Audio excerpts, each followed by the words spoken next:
तो hello everyone and good morning सभी को। I hope all good.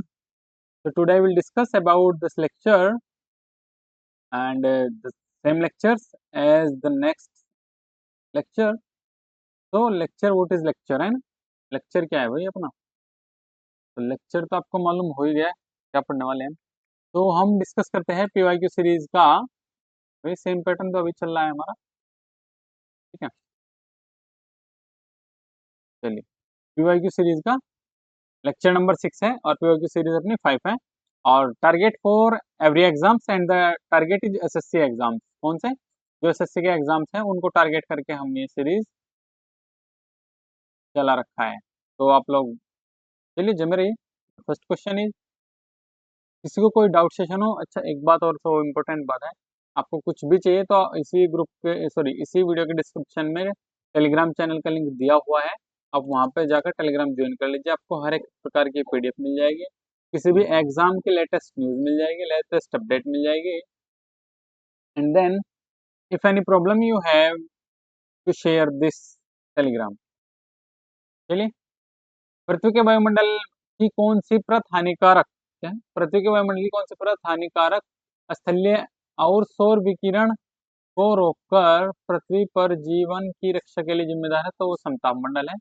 अब बात समताप मंडल की चलती है तो बात के बारे में बात करते हैं, मंडल मंडल के बारे में, ठीक है। चलिए, तो आंसर है ताप मंडल, समताप मंडल। अब आते हैं वायुमंडल। पृथ्वी के चारों ओर सेकंड किलोमीटर की मोटी, सैकड़ों किलोमीटर की मोटाई में लपेटने वाला गैसीय आवरण। क्या यार, विटामिन डी की डिफिशियंसी हो रही है क्या जो भूले जा रहा है? पता नहीं क्या हो रहा है। चलो खैर, वायुमंडल में 5 प्रकार की परत पाई जाती है। पहली है सौमंडल, समताप मंडल, समताप मंडल, समांताप मंडल, मध्यमंडल, तापमंडल या फिर आयन मंडल या फिर है बहिर्मंडल। वायुमंडल का विकास 3 अवस्थाओं से होता है। कौन कौन सी? आदिम प्रारंभिक वातावरण की कमी, पृथ्वी का गर्म आंतरिक भाग, जीव जगत के द्वारा संशोधन। बात करते हैं सौमंडल की। सभी मौसम घटनाएं सौमंडल से पता लगता है। वायुमंडल की सबसे निचली परत है और जिसकी मोटाई वेरिएबल ध्रुव पर 8 किलोमीटर है, भूमध्य रेखा पर 18 किलोमीटर है और औसत कितना है इसका? 13 किलोमीटर है। किसका? ये है सौमंडल की ऊंचाई है, एवरेज मोटाई, सॉरी। सौमंडल में गैसों का, अगर सौमंडल में गैसों की संरचना की बात करूं तो नाइट्रोजन है 78%, ऑक्सीजन 21% और आर्गन है 0.9%, CO2 कार्बन डाइऑक्साइड है 0.03% एंड हीलियम का भी तो कुछ पता नहीं। आई थिंक हीलियम होगी, मुझे लगता है 0.021 के आसपास है। कंफर्म नहीं, देख लेगा एक बार। सौमंडल में ऊपर जाने पर तापमान घटता है। अच्छा जी, 165 किलोमीटर, 165 मीटर और 1 किलोमीटर। 165 मीटर पर 1 डिग्री सेल्सियस और 1 किलोमीटर पर 6.5 डिग्री सेल्सियस। समताप मंडल, इसमें ओजोन परत पाई जाती है। ओजोन परत से याद करो कि ओजोन दिवस कब मनाया जाता है? तो ओजोन डे मनाया जाता है आपका, ओजोन डे मनाया जाता है 16 सितंबर को मनाया जाता है भैया, 16 सितंबर को मनाया जाता है। और 3 से फॉर्मूला डिनोट करते हैं। और क्या करता है, जो हमारी सॉरी, जो हमारी सूर्य की पराबैंगनी किरणों से हमारी रक्षा करता है, ठीक है। ओजोन परत, तो ओजोन परत है, ओजोन परत है 30 से 35 किलोमीटर। समताप मंडल होगा तुम्हारा 50 किलोमीटर समताप मंडल। समताप मंडल में ऊपर जाने पर तापमान बढ़ता है और सौमंडल में नीचे जाने पर तापमान घटता है, ऊपर जाने पर। इसी मंडल में विमान भी उड़ते हैं आपके, जो हमारे विमान पे भी उड़ते हैं। लोग तुम्हें बता ही रहता हूँ, ओजोन दिवस 16 सितंबर तो 1987 से सेलिब्रेट किया जाता है। ये मेंटीरियल प्रोटोकॉल, जो कि कहाँ से, कनाडा से है। सीएफसी को कम करता है। सीएफसी कार्बन कार्बन फ्लोरोकार्बन और एचएफसी होगा हीलियम फ्लोरोकार्बन। चलिए, एक बहुत पतले छिद्र है ओजोन छिद्र में, इसमें ओजोन में। मध्यमंडल की बात करूँ तो मध्यमंडल है आपका वायुमंडल के सबसे ठंडी परत। मध्यमंडल में ही आकार उल्का पिंड जलकर नष्ट हो जाता है। अगर उल्का पिंड वगैरह आता है तो मध्यमंडल के ऊपर जाने पर भी तापमान घटता है। तापमंडल सबसे गर्म परत, ऊपर जाने पर तापमान बढ़ता है। देखो अब तक का 3 चले, सौमंडल, मध्यमंडल और समताप मंडल। इनमें तीनों में क्या हो रहा था? टेम्परेचर घट रहा था, लेकिन इनमें इसमें जैसे हम ऊपर की ओर चलेंगे तो टेम्परेचर इंक्रीज हो जाएगा, यानी कि बढ़ जाएगा। इसे आयनमंडल भी कहा जाता है। और इसकी परत ये रही 640 किलोमीटर से 700 किलोमीटर तक रेडियो तरंग को परिवर्तित करता है। क्वेश्चन नंबर 2, कौन सा दल ज्वालामुखी का प्रकार है जो बड़ा है कई 1000 मीटर ऊंचा और 200 किलोमीटर चौड़ा लेकिन खड़ी नहीं है? आमतौर पर 2 डिग्री से 10 डिग्री और उनका मेघमाल लगभग हमेशा मेफिक होता है। तो यह किल्ला ज्वालामुखी हवाई। भूमध्य सागर का, इससे इंपोर्टेंट जुड़े फैक्ट है, भूमध्य सागर का प्रकाश स्तंभ एंड एट्रम्बोली एंड स्ट्रोम्बोली। सबसे ऊंचा ज्वालामुखी ओजस डल सोलाडो एंड बेरन ज्वालामुखी भारत का एकमात्र सक्रिय ज्वालामुखी मध्य और दक्षिणी अंडमान निकोबार के बीच में है। नारकोंडम सुसुप्त ज्वालामुखी जो कि उत्तरी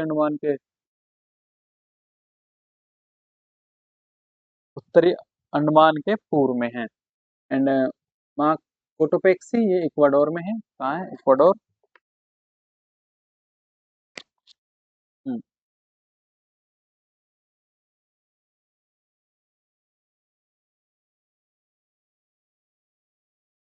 बात करते हैं ज्वालामुखी की, तो ज्वालामुखी के बारे में इंपॉर्टेंट फैक्ट है जैसे क्लाइंट्स, कंपोजिट, सील्ड, क्लेड्रा, ये सबसे गाढ़ा लावा निकलता है। सबसे कम गाढ़ापन, अधिकतम विस्फोटक एंड खुद में कोलैप्स हो जाता है। कौन सी हवाओं को दहाड़ता चालीसा के नाम से जाना जाता है? तो दहाड़ता चालीसा के नाम से जाना जाता है पश्चिमी हवाओं को। पश्चिमी हवाएं कहाँ चलती है? दक्षिण गोलार्ध में। भूभाग कम और हवाओं के लिए बाध्य कम है। 40 डिग्री दक्षिणी, ये कितना 40 डिग्री दक्षिणी दहाड़ता चालीसा के नाम से है। 50 डिग्री दक्षिणी उग्र पचासा या फिर प्रचंड पचासा के नाम से विख्यात है। और 60 डिग्री चीकता सटा के नाम से फेमस है। पवन की बात करें तो हवा का नाम हो गया पवन। डायरेक्शन ऑफ उत्पत्ति की दिशा के आधार पर दाब अंतर और हवा चलती है। दाबांतर के कारण हवा चलती है। गर्म हवा ऊपरी ऊपर उठती है और ठंडी हवा नीचे दबती है। इससे निम्न दाब पर होती है और ये उच्च दाब पर होती है। ITCG inter tropical convergence zone अंत उष्ण कटिबंधीय विषण क्षेत्र, नॉर्थ ईस्ट और साउथ ईस्ट। डोलड्रम जहाँ पवने शांत होते हैं। डोलड्रम वह स्थान है जहाँ पवने शांत होते हैं। कैरोलोसिस फोर्स होता है हमारा घूर्णन वाला। जैसे उत्तरी गोलार्ध दाएं चलता है और दक्षिणी गोलार्ध बाएं चलता है, यानी कि उत्तरी गोलार्ध राइट और दक्षिणी गोलार्ध लेफ्ट।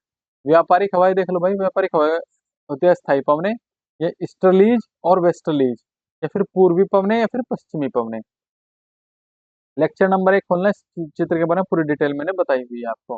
उष्ण कटिबंधीय पूर्वी क्षेत्र, पूर्वी हवाएं और ध्रुवीय हवाएं, ये पूर्वी पवने के 2 पार्ट हैं। कौन कौन सी हवाएं कितने हैं भूमध्य डिग्री से, पूरा चित्र का वर्णन दे रखा है, लेकिन फिर भी आप एक बार चाहो तो देख सकते हैं। ठीक है।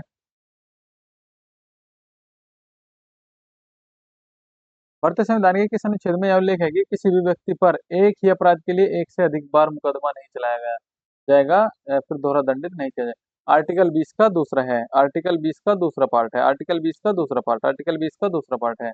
अपराधों के लिए दोषी से संबंधित संरक्षण में एक अपराध के लिए एक सजा वर्तमान कानून के तहत सजा होगी, स्वयं के विरुद्ध न्यायालय में गवाही देने के लिए बाध्य नहीं है। अच्छा, ये तो हुई बात। ये आप मुझे बताओ किस भाग के अंतर्गत है, किस भाग के अंतर्गत है, किसके अंदर है बताइए। हम्म इस भाग के अंतर्गत भाई भाग 3 है। कौन सा है भाई? भाग 3 है, जिसका नाम है मौलिक कर्तव्य, फंडामेंटल, नहीं मौलिक अधिकार है ना, हाँ फंडामेंटल राइट्स, मौलिक अधिकार। अनुच्छेद 12 से 35 तक है, आप याद कर सकते हैं। नीति निर्देशक तत्व आगे है लो। भारत की संविधान की कौन सी विशेषता है? आयरिश संविधान के से उधार ली गई है। आयरिश नहीं, आयरलैंड संविधान से उधार लिया गया है। तो राज्य के नीति निर्देशक तत्व है भाग 4 है। क्या है भाई? भाग 4 है। और इनको DPSP भी बोलते हैं। क्या बोलते हैं? DPSP, directive principle of state and policy. भाग 4 में क्या बताओ बताओ बताओ बोलो। भाग 4 में किस अनुच्छेद से कहाँ तक है बताइए? भाग 3 तो हो गया हमारा ये। भाग 4 में बोलो भाई। तो भाग 4 है हमारा 36 से 51। अनुच्छेद कितने हैं? 36 से 51 तक अनुच्छेद है। कहाँ कहाँ से ले गए? यहाँ से ले गया भाई। आइए, ये आयरलैंड के संविधान से ले गया है। क्या हमारा DPSP राज्य के निधि, और आयरलैंड के संविधान से क्या क्या लिया गया है वो भी बात बताई गई है। तो राज्य के नीति निदेशक थे तो DPSP directive principle of state and policy दी गई है यहाँ से। राज्यसभा में मनोनीत सदस्यों का नामांकन आयरलैंड के संविधान से, और राष्ट्रपति का निर्वाचन पद्धति भी कहाँ से लिया हमने, ये भी आयरलैंड के संविधान से लिया है। इधर आ जाओ भाई, ऑस्ट्रेलिया के संविधान से क्या लिया है, ऑस्ट्रेलिया के संविधान से लिया हमने समवर्ती सूची। क्या ली है, समवर्ती सूची। याद करो जरा वो 8वीं अनुसूची, कुछ याद आ जाएगा आपके। व्यापार वाणिज्य समागम संसद के दोनों सदनों की संयुक्त बैठक भी। और ब्रिटेन के संविधान से और क्या लिया है भाई, आ जाओ। ब्रिटेन के संविधान से लिया हमने संसदीय व्यवस्था, एकल नागरिकता, एकल नागरिकता, दोहरी नागरिकता कहाँ है, दोहरी नागरिकता यूएसए में। संसदीय विशेषाधिकार, परमाधिकार, रिटे, परमाधिकार, ये 5 रिटे है। कितने हैं, ये 5 रिटे है, जो कि अनुच्छेद 3 सॉरी भाग 3 में अनुच्छेद, क्या बता दिया मैंने यार, भाग 3 है और अनुच्छेद है उसके 12 से 35 हमारे, हाँ 12 से 35। विधि प्रक्रिया, कानून सर्वोपरि, मंत्रिमंडल प्रणाली एंड द्विसदनीय व्यवस्था। तो ब्रिटेन के संविधान से हमने इतनी सारी चीजें अपने संविधान के लिए ली है। आज अमेरिका के संविधान से क्या लिया है, अमेरिका के संविधान से आ जाना चाहिए मुझे अमेरिका का स्वतंत्र दिवस। तो अमेरिका का स्वतंत्रता दिवस है 4 जुलाई, 4 जुलाई 1887। और अमेरिका के से ऐसी संविधान की शुरुआत हुई थी 1787 से, ठीक है। हम्म हम्म। तो 1789 में फ्रांस रिवॉल्यूशन हुआ। फिर छोड़ो, अमेरिका के संविधान से क्या लिया हमने, मौलिक अधिकार प्रस्तावना लिया है अमेरिका के संविधान से। न्यायपालिका की स्वतंत्रता एवं सर्वोच्चता, सर्वोच्चता और उच्च न्यायालय के न्यायाधीशों को हटाना, उपराष्ट्रपति का पद, राष्ट्रपति पर महाभियोग, राज्यसभा का राज्याध्यक्ष, न्यायिक चुनाव परीक्षण, संविधान की सर्वोच्चता, शक्तियों का बंटवारा, ये सब कहाँ से लिया हमने, ये सब लिया है हमने अमेरिका के संविधान से। एंड वित्तीय आपातकालीन स्थिति। कौन से राज्य नीति निदेशक, कौन से राज्य नीति निदेशक सिद्धांतों की विशेषता और इसमें मौलिक अधिकारों को अलग भी करते हैं, यह है न्यायोचित नहीं है, कराची संकल्प से उत्पत्ति होती है। भाग 4 राज्य के निदेशक, आर्टिकल 36 से 51 ये बता दिया है मैंने। ग्रहण कहाँ से किया गया है, आयरलैंड से किया गया है। सदन में तो बी आर अम्बेडकर, ये तो सब बता दिया ना मैंने आपको। सिद्धांत जो सामाजिक बहिष्कार के लक्ष्य को आगे बढ़ाएंगे, ये बात कही थी किसने, ग्रेनविल ऑस्टिन ने।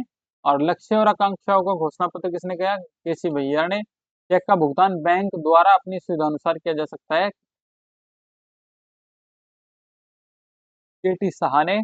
और राज्य के अधिकार के लिए नैतिक धारणाएं, बी एन राव ने।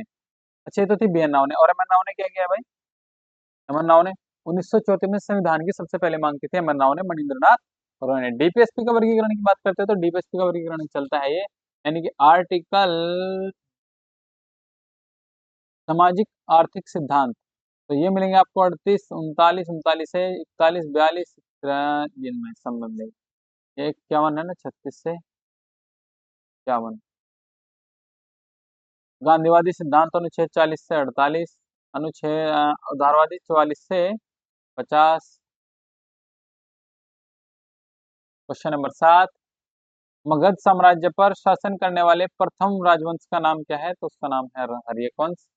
बात जब हर्यवंश की चलती है तो देखते हैं हर्यवंश का क्या चल रहा है, कहाँ से कहाँ तक है। तो ये रहा, ये कहाँ है, मगध में है। मगध का हर्यवंश, हर्यवंश की स्थापना, अच्छा बिंबिसार, बिंबिसार है 544 ईसा पूर्व से 492 ईस्वी तक रहा।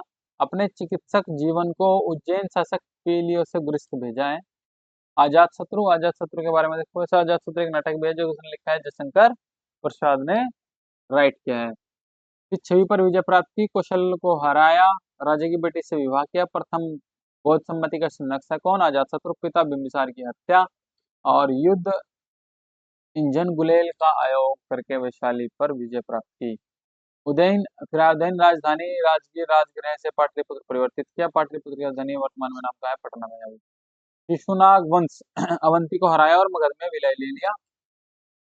शासक कालशोक ने द्वितीय बौद्ध संगति को संरक्षण दिया। नंदवंश, आओ नंदवंश महाजनपद शीर्षक उपाधि थी, एकराट साम्राज्य निर्माता थे, सभी क्षेत्रों को उखाड़ने वाला था। महाजनपद जो नंदवंश है, घनानंद इसका वो है, देखो आगे घनानंद। मेसोडोनिया का शासक अलेक्जेंडर ये का इसके शासनकाल में 326 पूर्व के दौरान आक्रमण हुआ। अलेक्जेंडर महान कई स्थानों पर विजय प्राप्त की, सेना ने आगे युद्ध के लिए मना कर दिया था। और हाइडेस्पेस एंड हाइडेस्पीज, सिकंदर और पेरिस के बीच युद्ध हुआ जिसमें सिकंदर विजयी हुआ। जो कि कहाँ हुआ, झेलम नदी के तट पर हुआ। Question number 8, moving on the next question. Sanchi के महान स्तूप में कंपास के मुख्य बिंदुओं पर 4 प्रवेश द्वार थे जिन्हें तोरण के नाम से भी जाना जाता है। 4 प्रवेश द्वार थे जिन्हें तोरण के नाम से जाना जाता है। वेदिका, त्रोणा और ये ये 4 द्वार फिर प्रयास आंदा बोलते हैं। स्तूप महापरिनिर्वाण, मृत्यु गौतम बुद्ध, कुशीनगर हो चुका है। गौतम बुद्ध बौद्ध धर्म में तिरतन बुद्ध सम्मत संघ सबसे बड़ा स्तूप आज आज स्लिपटन को पता नहीं क्या बार बार स्लिप हो रही टंग।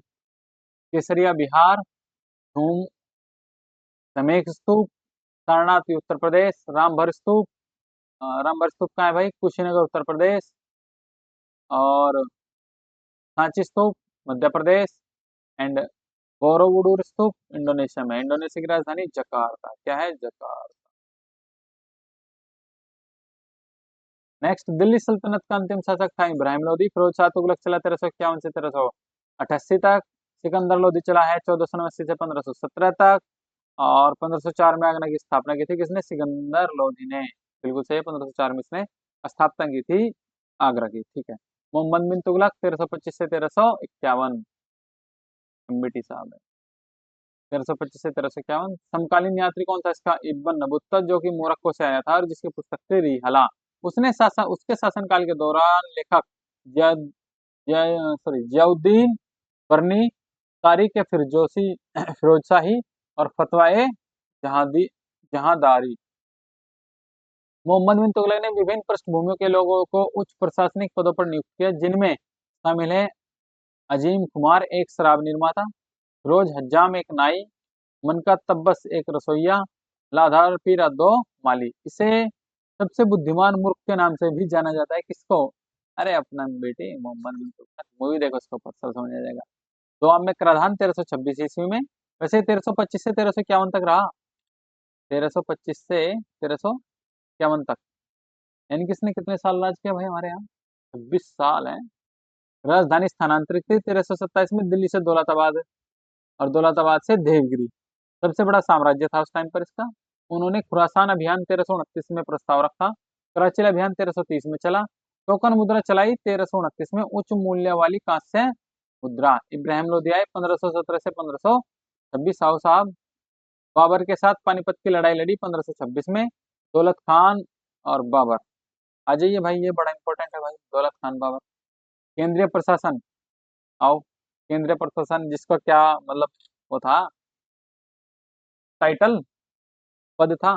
तो दीवाने विराजत वित्त विभाग, दीवाने अर्ज सैन्य विभाग, दीवाने इंसा पत्रचार विभाग, दीवाने रिसालत अपील विभाग, दीवाने मुस्तराद, मतलब ये उस टाइम के थे दीवाने गुजरात। तो आज के टाइम पे मतलब ये था जो फाइनेंशियल काम संभालता था। आज वाला सैन्य विभाग मतलब जो मिनिस्टर सॉरी रक्षा दल को संभालता था, जो कि कौन था, बलबन था। दीवाने इन सब पत्रचार मतलब जो पत्र का लाना ले जाना समझाना, ये सब काम करता था। दीवाने रियासत रसालत अपील विभाग, ये जो पेशकार होता है ना, अपील करता था, किसी की क्या शिकायत है ये अपील करता था फिर बताता था। मुस्तराज बकाया विभाग, ये ऋण को देखता था। दीवाने रियासत वाणिज्य विभाग, ये भाई साहब थे क्या लग रहा है, टैक्स वाले। और बकाया विभाग कौन देखता था, अलाउद्दीन खिलजी देखता था। खैर, दीवाने को ही कृषि विभाग, जो कि मोहम्मद बिन तुगलक देखता था। दीवाने बंदगान दासों का विभाग, ये दासों का विभाग था जो दासों वगैरह का पता रखता था। दीवाने खैरात, खैरात से तो क्या समझ जाओगे, दान विभाग। दीवाने इस्तियागी, ये पेंशन थी उस टाइम पर, मतलब पेंशन थी। देखो, किस विजयनगर शासक ने अपनी बेटी का विवाह फिरोज शाह बहमनी से किया था, तो कौन था वो, देवराय प्रथम था। गुलबर्ग, जिसने राजधानी चेंज करी बिदर और उधर। अहमद अहमद वाली शाह और अहमद वाली शाह प्रथम। जालिम उपाधि थी हुमायूं शाह ने, और मलिक का उल तुज्जरी उपाधि दी महमूद गजनवी को, गवर्नर को, सॉरी। उस टाइम पे गवर्नर को क्या बोलते थे, तरफदार बोलते थे। यात्रियों का दौरा किस किस के टाइम पर क्या रहा, तिब्बत नबूता के दौरान कौन रहा, Harihara Bukka, Duarte Barbosa, Krishnadeva Raya and Domingo Paes के नाम भी कृष्णदेव राय। निकोली डी कोटी देवराय प्रथम, अब्दुल रज्जाक देवराय द्वितीय, और फरनाओ नुनीज अच्युत राय। क्वेश्चन नंबर 11, जब कोई व्यक्ति एक नौकरी छोड़ देता है, चाहे स्वेच्छा से या अनिच्छिक रूप से, दूसरी नौकरी नहीं ढूंढता है, तो उसे घर्षण बेरोजगारी, तो उसे घर्षण बेरोजगारी से गुजरते हुए देखा जाता है।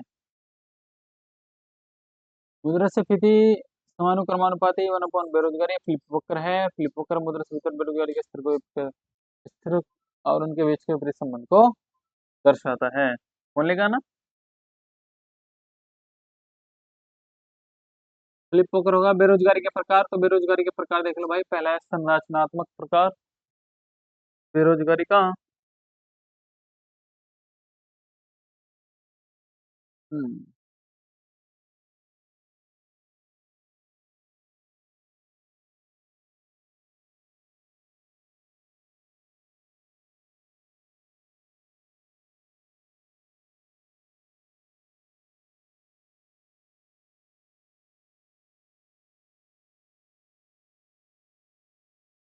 तो बेटा लगाओ और जाके आओ, देखो वो हो गया क्या, वो सी गई क्या, चेक करो जाके एक बार। संरचनात्मक बेरोजगारी होती है कौशल और नौकरी की आवश्यकता का बेमेल। ये शहरी क्षेत्रों में मिला जाता है, पाया जाता है। ये इस प्रकार की बेरोजगारी, वहां पर स्किल्स होती है और नौकरी की आवश्यकता। उदाहरण के तौर पर प्रौद्योगिकी उन्नति, जैसे मशीनरी द्वारा किसान श्रम का स्थान लेना। शिक्षित बेरोजगारी, डिग्री बेरोजगारी शहरी क्षेत्र में। घर्षणात्मक बेरोजगारी, नौकरियों के बीच अस्थायी बेरोजगारी, नए जॉब की तलाश करना है, मतलब शहरी क्षेत्र में हुआ है। उदाहरण, एक कर्मचारी अपनी वर्तमान नौकरी छोड़कर बेहतर नौकरी में चला जाता है। तीसरी है प्रच्छन्न बेरोजगारी, आवश्यकता से अधिक लोगों को रोजगार दिया जाता है कृषि क्षेत्र में, ग्रामीण क्षेत्र। छिपी हुई बेरोजगारी, जब कुछ लोग कार्यरत दिखते हैं लेकिन होते नहीं, सीमांत या उत्पादक शून्यता होते हैं कृषि क्षेत्र में। सक्रिय बेरोजगारी, अर्थव्यवस्था में मंदी, उतार चढ़ाव। जब अर्थव्यवस्था पुनर्जीवित होती है तो रोजगार के अवसर पैदा होते हैं, जैसा कि शहरी क्षेत्रों में देखा जाता है। उदाहरण, महामंदी। एक है मौसमी बेरोजगारी, मांग में क्या रहा।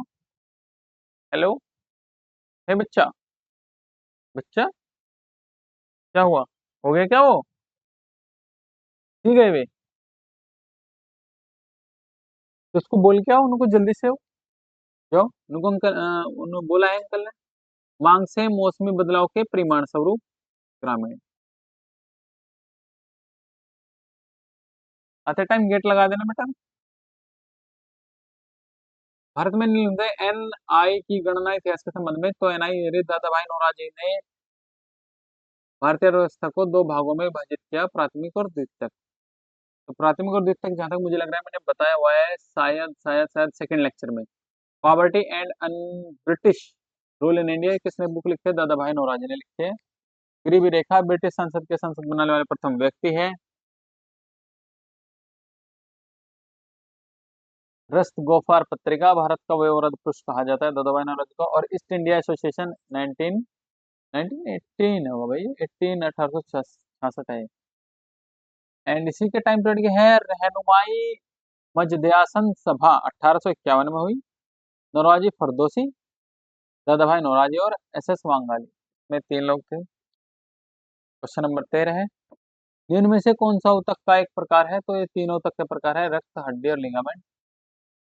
तो नंबर एक बात करते हैं संयोजितक, शरीर के विभिन्न अंगों को जोड़ता है संयोजितक। शरीर की गतिविधियों से अंग को विस्थापित होने से रोकता है संयोजितक। सामग्री को बांधने, सहारा देने और पैक करने में जैसे कार्य करता है। तो बोलो उनको जल्दी से हो, सॉरी वो समझा करो, पढ़ लो। कोशिका स्थिर दूरी पर होती है। कोशिका एक अंतर कोशिकीय मैट्रिक्स में अंतर्निहित होती है। मैट्रिक्स जेली तरल सघन या कठोर हो सकती है। संयोजक के प्रकार, तो संयोजक के प्रकार है तो अच्छा हाँ ठीक है ठीक है। एरियो सॉरी, एरियोलर संयोजक, ढीला संयोजक और सघन संयोजक। ये स्नायु और कंडर होता है। वसा संयोजक, एरियोलर सॉरी, एरियोलर संयोजक, तो इसी का नाम है ढीला संयोजक, पढ़ लिया है। संरचना कोशिका प्लस मैट्रिक्स जैसा ढीला जेल होता है। उपस्थित त्वचा और मांसपेशियों के मध्य मिलता है। रक्त वाहिकाओं और तंत्रिकाओं के आसपास। अस्थि मज्जा में है। अंगों के अंदर स्थान भरने में, आंतरिक अंगों को सहारा देते हैं और ऊतकों की मरम्मत में मदद करता है। नेक्स्ट है संघन संयोजी ऊतक। तो कंडरा में मिलता है। रेशेदार ऊतक है, अधिक मजबूत है, सीमित लचीलापन है और मांसपेशियों को हड्डियों से जोड़ता है। मसल, टेंडन और बोन। उसको बुला के लेके आओ। नेक्स्ट है उपास्थि। व्यापक दूरी वाला कोशिका कौन सा है? व्यापक दूरी वाला कोशिका। कोशिका से याद आया मेरे, कोशिका की खोज बताओ किसने की? मृत की भी और जीवित की भी। व्यापक मैट्रिक्स हो गया। मैट्रिक्स थोड़ा लचीला, सॉरी क्या है, लोचदार होता है। उपस्थित लचीली होती है। उपस्थित ईयरपिना, नोज टिप और ये श्वासनली संयंत्र जोड़ों पर हड्डी को सतह से चिकनी जोड़ता है। कार्य है शरीर के अंगों को सहारा और लचीलापन प्रदान करता है। कौन से उपधातु है? तो बोरोन, सिलिकॉन एंड एंटीमनी, ये सारे के सारे उपधातु है। उपधातु वे धातु जिनमें धातु और अधातु दोनों के गुण होते हैं, उपधातु कहते हैं। 7 उपधातु है हमारे: boron, silicon, germanium, arsenic, antimony, tellurium and रोलेनियम। और अमलगम होता है हमारे Hg प्लस अन्य धातु। उनको उबाल दे, गैस पर रख के जल्दी से नमक डाल दे।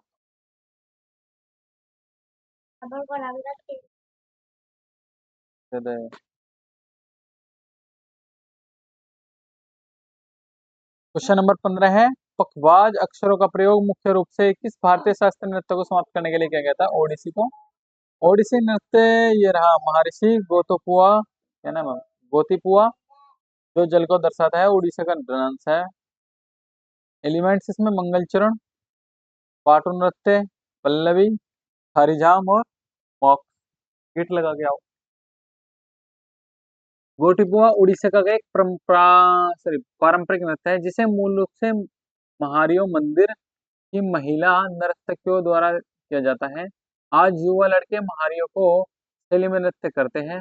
गोटीपुआ शास्त्रीय उड़ीसा नृत्य का एक अग्रदूत है।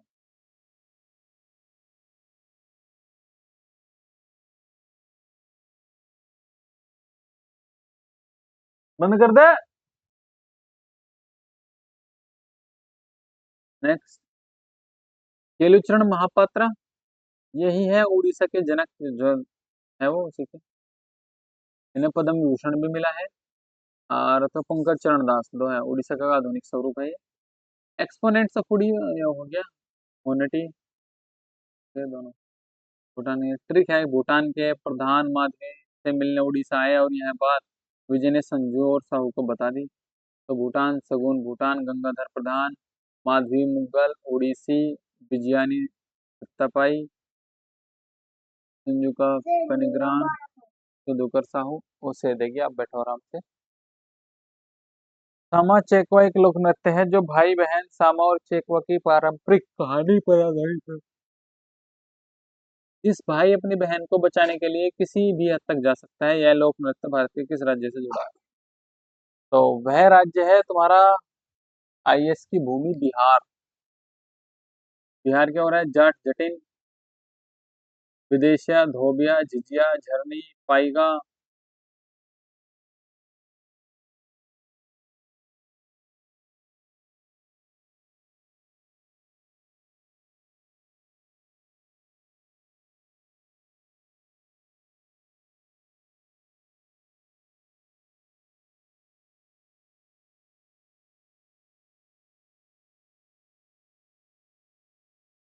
क्या होंगे, चल के नहीं रहा।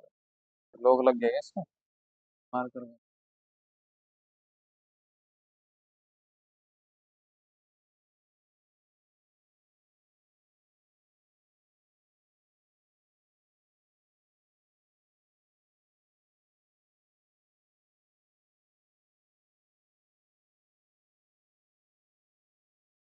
पता नहीं मार कर। सॉरी। तो आज की क्लास क्वेश्चन नंबर 16 तक ही रहेगी। ठीक है।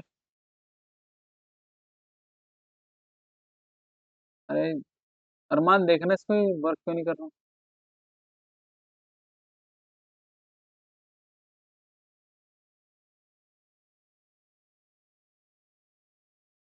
Something is wrong.